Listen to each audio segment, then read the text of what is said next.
frente a todo el amplio arco de ataques que está generando Milei hacia los trabajadores, ¿cuál podrías decirnos cuál sería el principal o en lo que los trabajadores deberían estar más abocados, digamos, en frenar? Son varios los frentes, pero tienen un objetivo común o un denominador común, y es el empobrecimiento de los trabajadores, su política.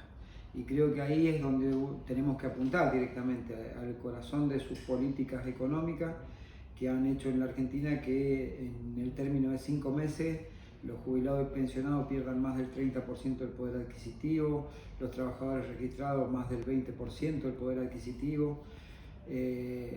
La lucha es contra su plan económico. Si nosotros empezamos a particularizar luchas, quizás algunas las ganemos, otras las podemos perder, otras las seguiremos y las continuaremos, pero en el fondo lo que hay que atacar es el programa económico de él, que es un programa de empobrecimiento y de transferencia de recursos de la clase trabajadora y la clase media y los sectores más desposeídos de la Argentina hacia el capital o las grandes empresas.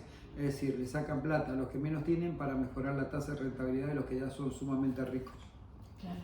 Y en tu doble rol como sindicalista y como diputado, digamos, en representación de los trabajadores, pero ya tienes dos. Sí. ¿Cuáles tú podrías decirnos a los principalmente dirigido a los sindicalistas chilenos y a la población general en Chile? ¿Dónde tiene que poner el acento el dirigente sindical en momentos críticos como el que se está viviendo en estos momentos con este ataque que hay desde Milei, como desde el mundo sindical, y luego como diputado? ¿Cómo tiene que enfrentar en este momento un diputado que representa a los trabajadores y trabajadoras del país? Lo primero, obviamente, es resistir las políticas de ataque a la clase trabajadora, pero no menos cierto es que si no logramos construir un programa que seduzca a esa clase trabajadora para que nos acompañe con su voto, van a seguir apareciendo experiencias como Milei, como Macri, como tantos otros que aparecen por la región. Creo que además de resistir, tenemos una obligación moral e intelectual, los trabajadores, particularmente quienes tenemos la responsabilidad de conducir organizaciones sindicales, de lograr construir un programa que exprese con claridad qué piensa el movimiento obrero respecto a distintos tipos de situaciones que se viven en un país. No alcanza con defender el salario, no alcanza con defender los puestos de trabajo.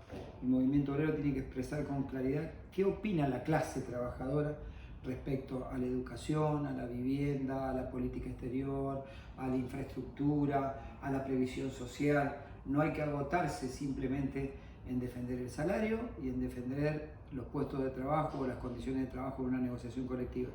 El movimiento obrero en su conjunto tiene que tener un programa que establezca con claridad qué piensa sobre todos los ítems de la vida diaria de los habitantes de una nación. Perfecto. Y como diputado, porque igual dentro de la diputación se da otro cariz, digamos, hay negociaciones, hay presiones que vienen de todos lados. ¿Cómo tiene que actuar el diputado que defiende los intereses de los trabajadores? En principio, tratando de tener la tolerancia suficiente de interpretar que quien no piensa como uno en el Parlamento, tenemos que tener esos pasos de tolerancia para interpretarlo y tratar de construir mayorías para derrotar legislativamente los proyectos que la derecha intente impulsar en contra de la clase trabajadora y en contra del pueblo en general.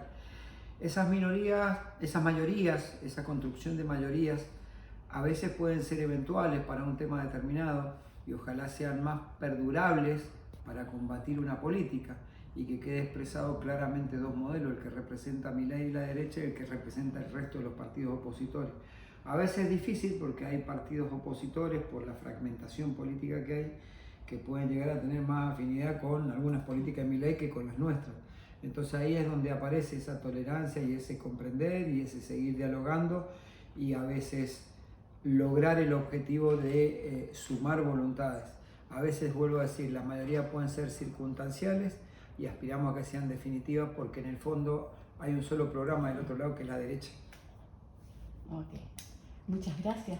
Bueno, gracias y un saludo a todos los chilenos y las chilenas, hermanos nuestros, a los trabajadores y trabajadoras chilenas y en particular a los bancarios y a mi querido compañero y amigo Luis Mesina.